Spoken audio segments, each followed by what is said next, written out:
الحمد لله رب العالمين والصلاة والسلام على سيد الأنبياء والمرسلين وعلى آله الطيبين الطاهرين أما بعد فأعوذ بالله من الشيطان الرجيم بسم الله الرحمن الرحيم سورہ بقرہ کی تفسیر جاری ہے۔ چوتھا رکوع چل رہا ہے۔ آیت نمبر 34 تک ہم نے مکمل کر لیا تھا۔ اب یہاں سے آیت نمبر 35 سٹارٹ ہو رہی ہے۔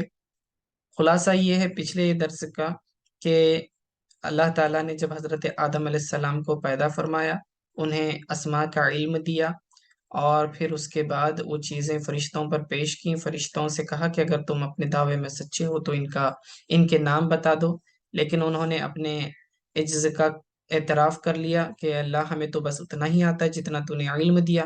اس کے بعد اللہ تعالیٰ نے تمام فرشتوں کو حکم دیا کہ تم آدم علیہ السلام کو سجدہ کرو۔ تو پھر انہوں نے سجدہ کیا سوائے ابلیس کے، اس نے حکم کو نہ مانا، انکار کر دیا اور تکبر کر لیا، تو وہ کافروں میں سے ہو گیا۔ اللہ پہلے سے جانتا تھا کہ یہ کفر کرے گا، اللہ کے علم میں تھا۔ اب یہاں سے اگلی آیت دیکھیں کہ اس کے بعد کیا معاملہ ہوا۔ تو اللہ تعالیٰ نے حضرت آدم علیہ السلام کو کس طرح کی نعمتوں میں رکھا تھا، کس طرح کا اعزاز و اکرام کیا، اس کے تعلق سے ہے۔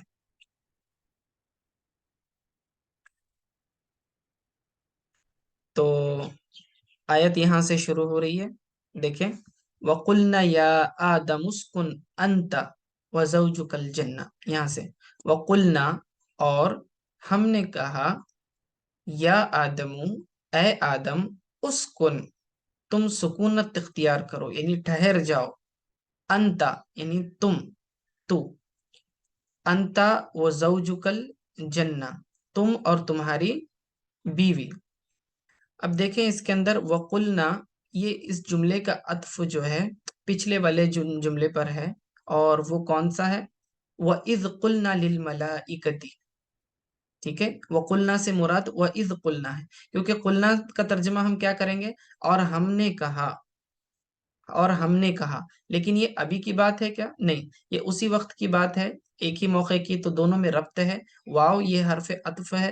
عطف کا مطلب یہ کنجنکشن کے لیے استعمال ہوتا ہے، انگلش میں ہم کنجنکشن کہیں گے، یعنی دو ورڈز یا دو سینٹنسز کو جوڑنے کے لیے استعمال ہونے والے الفاظ ہیں، ٹھیک ہے؟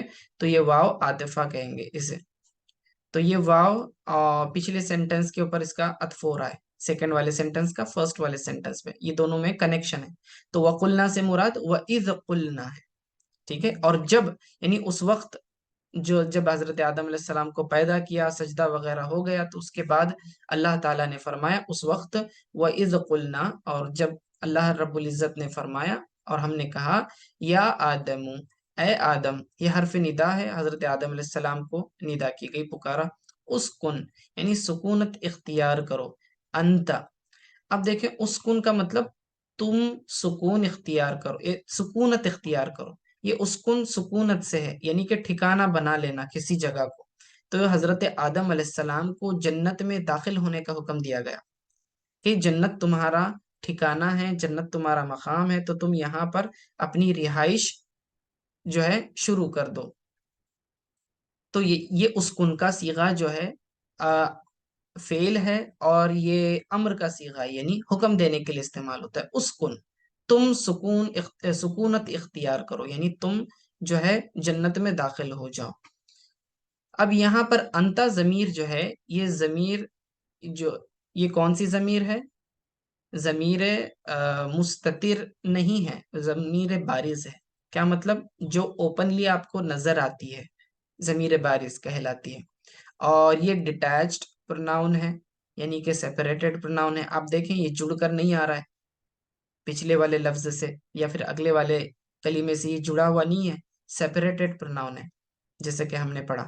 انتا سنگولر میل کے لیے اور حاضر کے لیے، خطاب کے لیے استعمال ہوتا ہے۔ انتا کا ٹرانسلیشن یو سے کرتے ہیں، انتا یعنی یو، اردو میں ہم کہیں گے تو، ٹھیک ہے؟ تو اب یہ اس کن کے اندر آلریڈی ایک ضمیر چھپی ہوئی تھی، اس کن فعل کے اندر، یعنی تم داخل ہو جاؤ، تو داخل ہو جا۔ تو اس کے اندر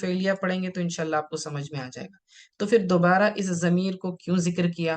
تو کہتے ہیں تاکید کے لیے، تاکید لائی انتا ضمیر کی دوبارہ، اس لیے کہ عطف کا لانا صحیح ہو جائے.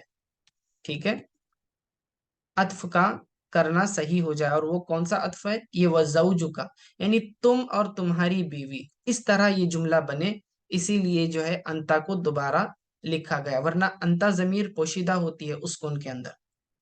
ٹھیک ہے، تو یہ تھوڑی اسی گرامیٹیکل بات انہوں نے یہاں پہ تفسیر میں کہہ دی. وزوج کا، اور تمہاری بیوی. اب یہاں جو کاف ضمیر آپ کو نظر آ رہی ہے، یہ ضمیر متصل ہے، یہ اٹیچڈ پروناؤن ہے. زوج کا تمہاری بیوی. ٹھیک ہے، تو یہ زوج لفظ عربی میں جب بولا جاتا ہے تو اس کا اطلاق جو ہے مرد پر بھی ہوتا ہے اور عورت پر بھی ہوتا ہے، یعنی شوہر پر بھی ہوتا ہے اور بیوی پر بھی ہوتا ہے. مرد کے لیے عورت زوج ہے، عورت کے لیے شوہر زوج ہے. تو اس طرح دونوں طریقے سے اس کو استعمال کیا جاتا ہے، زوجن. ٹھیک ہے، کبھی کبھار جو ہے اس کو تائے تانیث لگا کے زوجتن مؤنث بھی بنا دیا جاتا ہے. حدیثوں میں بعض جگہ پر مصنف عبدالرزاق کی حدیثوں میں آپ کو اس طرح سے دیکھنے ملے گا، لیکن یہ فصیح زیادہ ہے. قرآن نے جو ہے زوجن لفظ استعمال کیا. زوج کا اصل معنی ہوتا ہے جوڑا. ٹھیک ہے، تو شوہر کے لیے بیوی جوڑا ہے اور بیوی کے لیے شوہر جوڑا ہے. یہ زوج لفظ پچھلی آیتوں میں بھی گزر چکا، جہاں پہ اللہ تعالیٰ نے مختلف قسم کے پھلوں کا ذکر کیا تھا.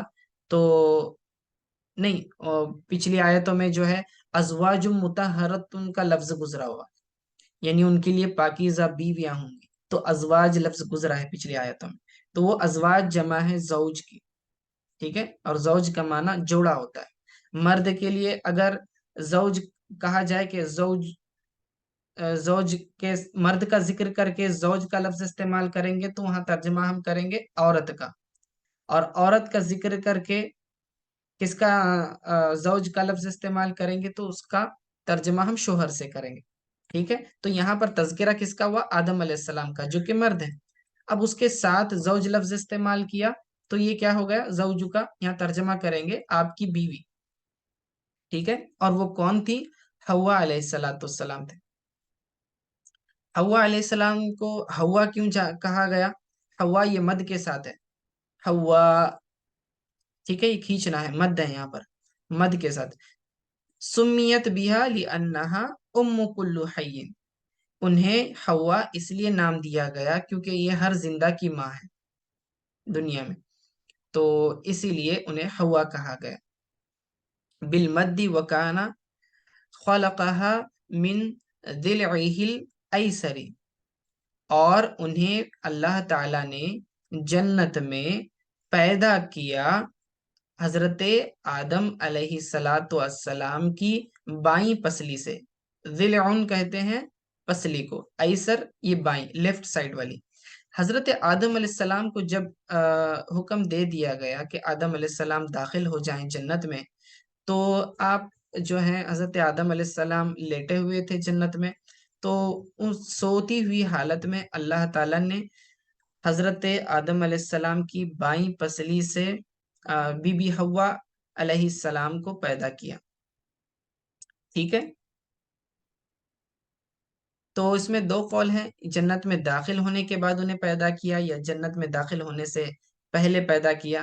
تو دونوں بھی اس میں باتیں ہو سکتی ہیں.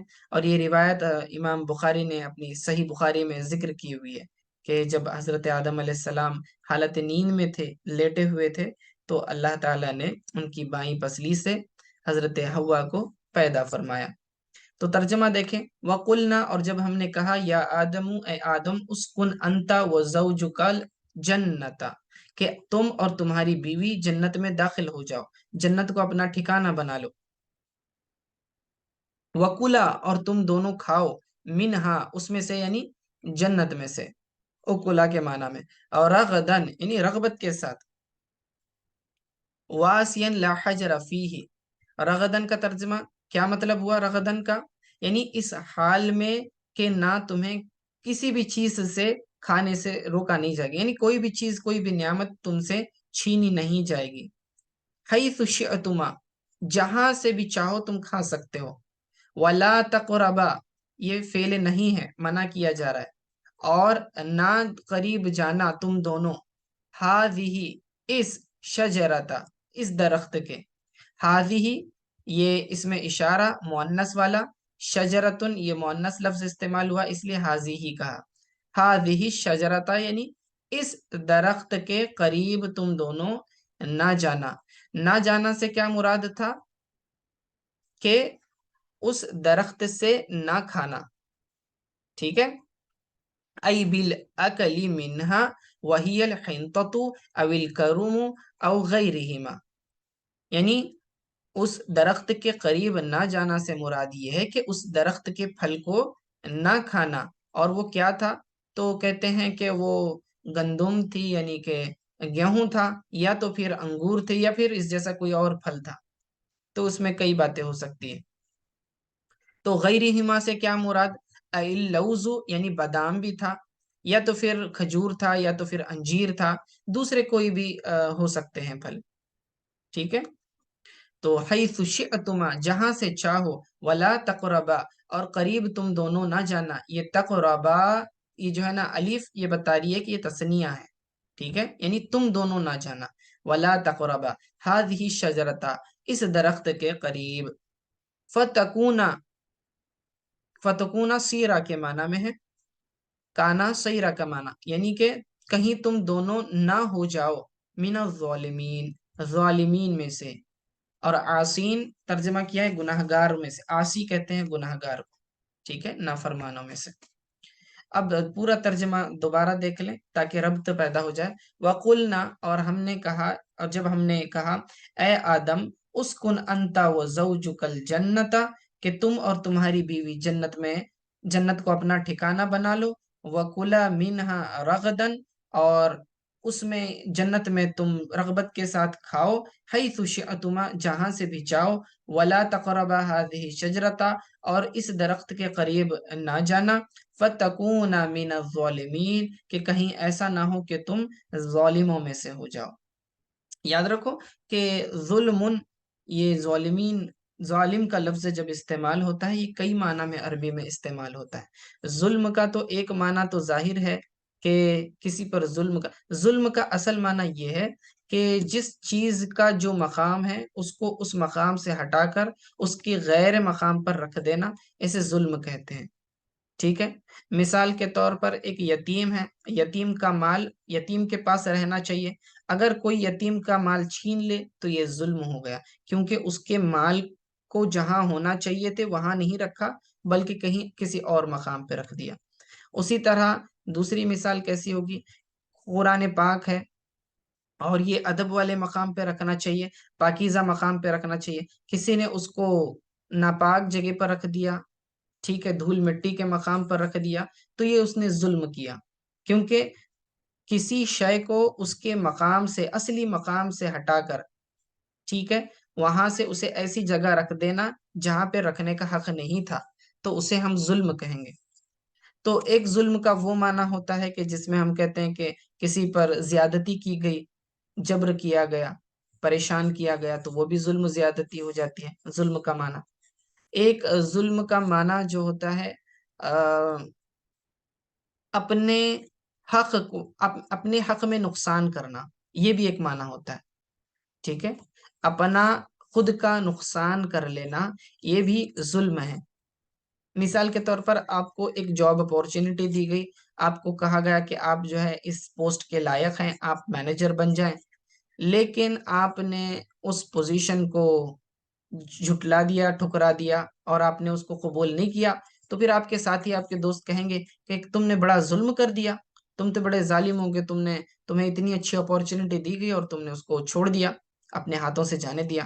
تو ظلم اس معنی میں استعمال ہوتا ہے، یعنی اپنے حق میں نقصان کر لینا، ٹھیک ہے؟ تو یہاں پر غور کریں، فتکونا من الظالمین، کہ کہیں ایسا نہ ہو کہ تم ظالموں میں سے ہو جاؤ۔ تو یہاں ظالم کا معنی، اب چونکہ نبی کا ذکر ہو رہا ہے، غور سے دیکھیں، انبیاء معصوم ہوتے ہیں، انبیاء کیا ہوتے ہیں؟ معصوم ہوتے ہیں۔ معصوم کا معنی یہ کہ ان سے کبھی گناہ ہو ہی نہیں سکتا، انبیاء کبھی کوئی گناہ نہیں کرتے۔ یہی یہ متفقہ عقیدہ ہے اسلام کا، اہل سنت کا، کہ نبی کبھی بھی گناہ کرتا نہیں، نہ چھوٹا گناہ کرتا ہے، نہ صغیرہ کرتا ہے، نہ کبیرہ کرتا ہے۔ نبی ہمیشہ گناہوں سے پاکیزہ ہوتا ہے، اللہ تعالیٰ نے اس کو پروٹیکشن دیا ہوتا ہے، کیونکہ نبی قابل اتباع ہوتا ہے، قوم نے اس کی اتباع کرنی ہے۔ اگر نبی خود ہی گناہ کرنے لگ جائے تو قوم بھی گناہ کرے گی، اس کا دیکھا دیکھی، کیونکہ نبی کا عمل امت کے لیے دلیل بنتا ہے، ٹھیک ہے نا؟ تو اسی لیے نبی کبھی بھی گناہ کا کام کر ہی نہیں سکتا۔ تو یہ جو کہا، اے آدم تم اور تمہاری بیوی دونوں جنت میں داخل ہو جاؤ اور وہاں کے پھلوں سے لطف اندوز ہو، وہاں کی نعمتیں کھاؤ، سوائے اس ایک پیڑ کے کہ اس کے قریب نہ جانا، یعنی اس کے پھل کو نہ کھانا۔ تو یہ اللہ تعالیٰ نے انسٹرکشن دے دی تھی، ٹھیک ہے؟ کہیں ایسا نہ ہو کہ تم ظالموں میں سے ہو جاؤ۔ تو یہاں ظالم سے مراد کہیں ایسا نہ ہو کہ تم اپنے حق میں نقصان کر بیٹھو، یعنی کہیں تم سے یہ نعمت دوبارہ واپس نہ لے لی جائے، ٹھیک ہے؟ تو کہیں تمہارا نقصان نہ ہو جائے، کہیں تمہارا لاس نہ ہو جائے، اس طرح ترجمہ کریں گے، کیونکہ اگر ظالم، ظلم جو ہے گناہ ہوتا ہے، اور گناہ کی نسبت نبی کی طرف نہیں کی جا سکتی، نبی کو گناہ گار نہیں بول سکتے ہیں۔ انبیاء کو آپ دیکھیں گے کہ وہ استغفار بھی کرتے ہیں، خود پیارے نبی صلی اللہ تعالی علیہ وسلم دن میں 70 سے 100 مرتبہ استغفار کرتے تھے، لیکن یہ استغفار ان کے درجات میں بلندی کے لیے ہوا کرتا تھا، گناہوں سے معافی کے لیے نہیں ہوتا ہے، کیونکہ وہ لوگ گناہ کرتے ہی نہیں ہیں، لیکن اس کے باوجود توبہ اور استغفار کرتے تھے تاکہ ان کے درجات میں مزید بلندی ہو۔ اگلی آیت دیکھیں، فَأَزَلَّهُمَا الشَّيْطَانُ، پس شیطان نے انہیں لغزش دے دی، ٹھیک ہے؟ اور وہ کون تھا شیطان؟ وہ ابلیس تھا۔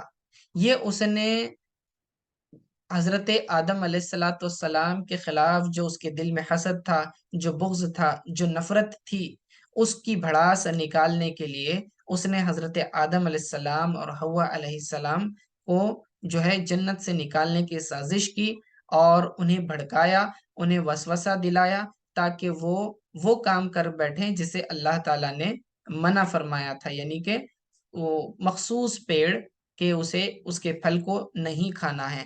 تو شیطان نے انہیں دھوکہ دیا، لغزش دی ان دونوں کو، اور وہ کون تھا شیطان؟ ابلیس تھا، ٹھیک ہے؟ تو انہیں دھوکہ کیوں دیا؟ تاکہ انہیں جنت سے نکالے، ٹھیک ہے؟ تاکہ انہیں جنت سے نکالے، اذهبهما، تاکہ انہیں جنت سے نکالے، ٹھیک ہے؟ وفی قراءۃ فازالهما نحاهما، اور ایک جگہ جو ہے یہ بھی آیا کہ ازلہما نہیں ہے بلکہ ازالہما ہے، الف کے ساتھ، آگے دیکھیں بتشدید الحاء، نحاہما، ٹھیک ہے؟ اس کا کیا مطلب ہوتا ہے نحاہما؟ تاکہ انہیں دور کر دے، یعنی ان نعمتوں میں جس میں وہ ہیں اس سے دور کر دے۔ تو ازلہما، اگر زا کے بعد الف نہیں پکڑیں گے تو کیا مطلب ہوگا؟ تاکہ انہیں لغزش دے دے، ان سے غلطی کرا دے۔ اور اگر نحاہما، اگر الف بڑھا دیں گے، زا کے بعد ازالہما ہوگا، تو ترجمہ کیا کریں گے؟ ابعدہما، یعنی کہ ان دونوں کو ان نعمتوں سے دور کر دے، عنہا یعنی جنت میں، جنت سے، ایل جنت بأن قال لہما، اس لیے کہ اس نے، شیطان نے ان دونوں سے کہا، حل ادلکما، کیا میں تمہیں خبر نہ دے دوں، کیا میں تمہیں بتا نہ دوں، علی شجرۃ الخلد، ایسے درخت کے بارے میں کہ اگر تم اسے کھا لو، اس کے پھل کو، تو ہمیشہ ہمیشہ جنت میں رہو گے۔ یہ اس نے جھوٹ بولا تھا، یہ وسوسہ دلایا، ٹھیک ہے؟ اور کیا کہا کہ حل ادلکما علی شجرۃ الخلد، کیا میں تمہیں ایسے درخت کے بارے میں نہ بتا دوں کہ اگر تم اس کا پھل کھاؤ تو ہمیشہ ہمیشہ جنت میں رہو. وَقَاسَمَهُمَا بِاللَّهِ، اور ان کے سامنے قسمیں کھائی. یہ با حرف جر ہے اور اس کا اسم آگے آ رہا ہے لفظ اللہ، اور یہ با قسم کے لیے استعمال ہوتا ہے بعض اوقات. ٹھیک ہے، تو با کے کئی معنی آتے ہیں، آپ نحو میر میں پڑھیں تو بہت زیادہ معنی آتے ہیں. اس میں سے با کا ایک معنی قسمیہ بھی ہوتا ہے. باللہ کا مطلب اللہ کی قسم، اللہ کی قسم بھی اس نے کھائی. تو ان کے سامنے اس نے قسم بھی کھائی. پہلے تو جھوٹ بولا، یہ کہا کہ اگر تم اس کا پھل کھاؤ گے تو ہمیشہ ہمیشہ جنت میں رہو گے، اللہ تعالیٰ کے قریب رہ پاؤ گے. اور اس کے بعد دوسرا کام کیا کیا اس نے؟ جھوٹی قسم کھا کے اپنے دعوے کو پیش کیا. ٹھیک ہے، اور تیسری بات کیا کہا جھوٹی؟ انہو لہما لمن الناصحین، کہ بے شک میں تم دونوں کو نصیحت کر رہا ہوں، فرمایا. یہ تیسرا دھوکا تھا اس کا. ٹھیک ہے، کہہ رہا کہ میں تمہیں نصیحت کر رہا ہوں، میں تمہارا خیر خواہ ہوں، میں تو تمہاری بھلائی چاہتا ہوں، اس لیے میں تمہیں کہہ رہا ہوں. اب حضرت آدم علیہ السلام اور حوا علیہ السلام، انہیں کبھی پتہ ہی نہیں تھا گناہ کے بارے میں، کہ انہوں نے کبھی گمان ہی نہیں کیا تھا کہ اللہ کی کوئی جھوٹی قسم کھا سکتا ہے اور کوئی جھوٹ بول سکتا ہے اور کوئی دھوکہ دے سکتا ہے. یہ ان کے علم میں ہی نہیں تھا. تو پھر اسی لیے انہوں نے اس کی بات کو سچ سمجھا. فَأَكَلَا مِنْهَا، پس انہوں نے، ان دونوں نے اس کے پھل کو کھایا. فَأَخْرَجَهُمَا مِمَّا كَانَ فِيهِ، تو پھر اس نے کیا کر دیا؟ ان دونوں کو نکال دیا، یعنی کہ نکالنے کا سبب بنا. مما کانا فیہ من النعیم، یعنی جن نعمتوں میں وہ تھے اس میں سے انہیں نکال دیا. وَقُلْنَا اهْبِطُوا، ابھی اللہ فرما رہا ہے کہ پھر ہم نے کہا ان سے کہ اہبطوا، یعنی نکل جاؤ. الی الارض ای انتما بمش کیا ہے؟ ای انتما بما اشتملتما علیہ من ذریتکما.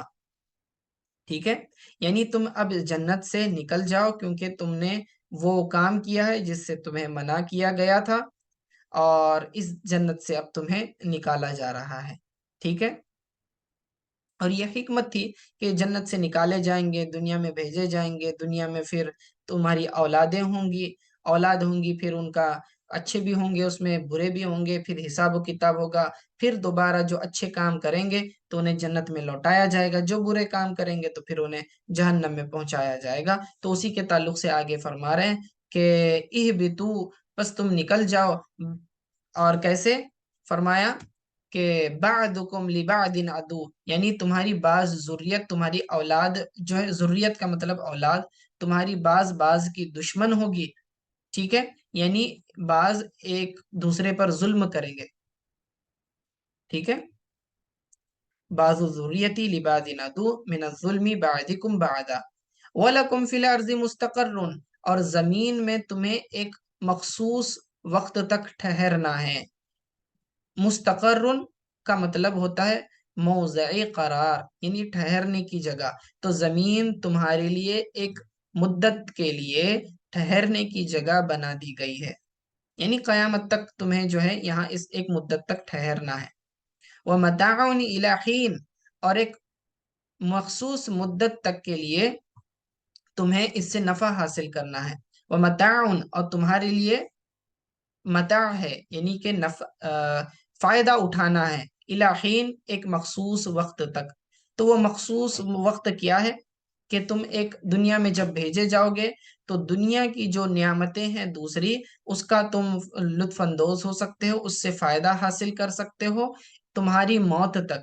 الی حین وقت انقضاء اجالکم، تمہاری موت کا جو وقت ہے، تمہاری جو اجل ہے، اس وقت تک تم فائدہ اٹھاؤ گے، یعنی تمہیں موت آنے والی ہے، یہ خبر دی گئی.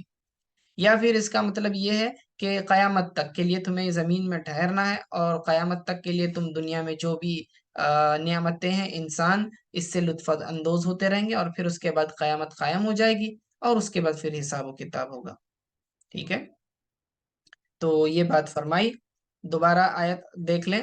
فَأَخْرَجَهُمَا مِمَّا كَانَ فِيهِ، تو پھر ان دونوں کو وہاں سے نکال دیا جن نعمتوں میں وہ تھے. وَقُلْنَا اهْبِطُوا، تو ہم نے پھر فرمایا، اور ہم نے فرمایا ان سے، حضرت آدم علیہ السلام سے اور حوا علیہ السلام سے اور شیطان ابلیس سے بھی، تینوں کو نکال دیا. ٹھیک ہے، جمع کا صیغہ ہے، دیکھیں.